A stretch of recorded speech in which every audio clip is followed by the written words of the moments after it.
ನಿನ್ನ 13 ವರ್ಷಗಳ ಹೃದಯದ ದಾವಾಗ್ನಿಯು ದಮನವಾಗುವ ಕಾಲ ಸನ್ನಿಹಿತವಾಗಿರುವುದು. ಬಿಚ್ಚುದೇವಿ ನನ್ನ ಕರೆಗಳನ್ನ. ಅಗ್ರಜ, ಧನಂಜಯ, ಸಹೋದರರೇ, ಮಾಧವ, ಬಿಚ್ಚಬಾರದೆ ನೀನಾದರೂ ನನ್ನ ಕರೆಗಳನ್ನ. ಬಿಚ್ಚಲೆ ಬಿಚ್ಚಲೇಬೇಕೆ? ಏಕೆ ಏಕೆ ಈ ಪರಿಹಾಸ್ಯದ ನಗು? ಯಾರೂ ಬಿಚ್ಚುವುದಿಲ್ಲವೇ? ಬೇಡ, ನಾನೇ ಬಿಚ್ಚಿಕೊಳ್ಳುವೆನು.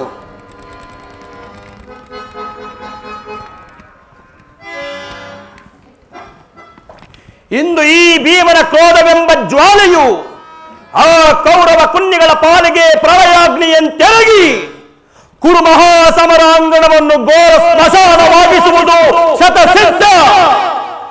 ಧರ್ಮದ್ರೋಹಿಗಳ ಕೊಬ್ಬಿದ್ದೆಯ ಮೆಟ್ಟಿ ಧರೆಗೆಲ್ಲ ನಾವೇ ಅಧಿಕರನ್ನು ಮೆರೆಯುತ್ತಿರುವ ಕುರುಕುಲದ ನಾಶ ಖಂಡಿತ.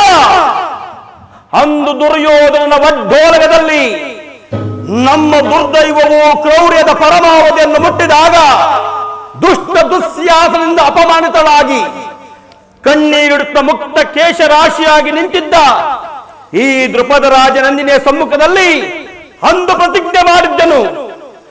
ಇಂದು ಯುದ್ಧ ಸನ್ನದ್ಧನಾಗುವ ಮೊದಲು ಪುನಃ ಪ್ರತಿಜ್ಞೆ ಮಾಡುತ್ತಿರುವೆನು.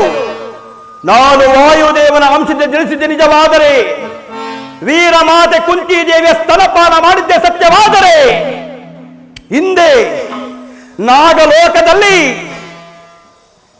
ಸಪ್ತ ಕುಂಡಗಳು ವಿಷಪಾಸನ ಮಾಡಿದಾಗ ನಾಗದೇವನು ಇತ್ತ ವರದಂತೆ ಸಪ್ತ ಸಹಸ್ರ ಗಜಬಲವುಳ್ಳ ಈ ಭೀಮನ ಪಂಥ ಈಡೇರುವುದಂತೂ ಇದೇ ಭೀಮ ಪ್ರತಿಜ್ಞೆ.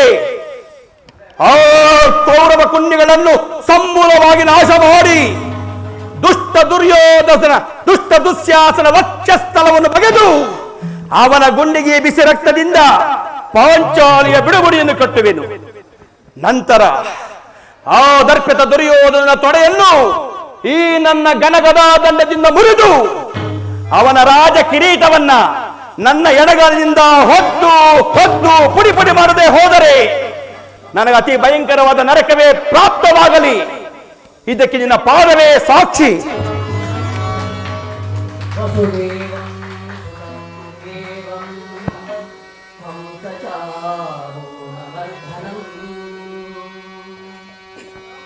वसुदेवं सुतं देवं तं सचारूणमर्दनं देवकी परमानन्दं कृष्णं वन्दे जगद्गुरो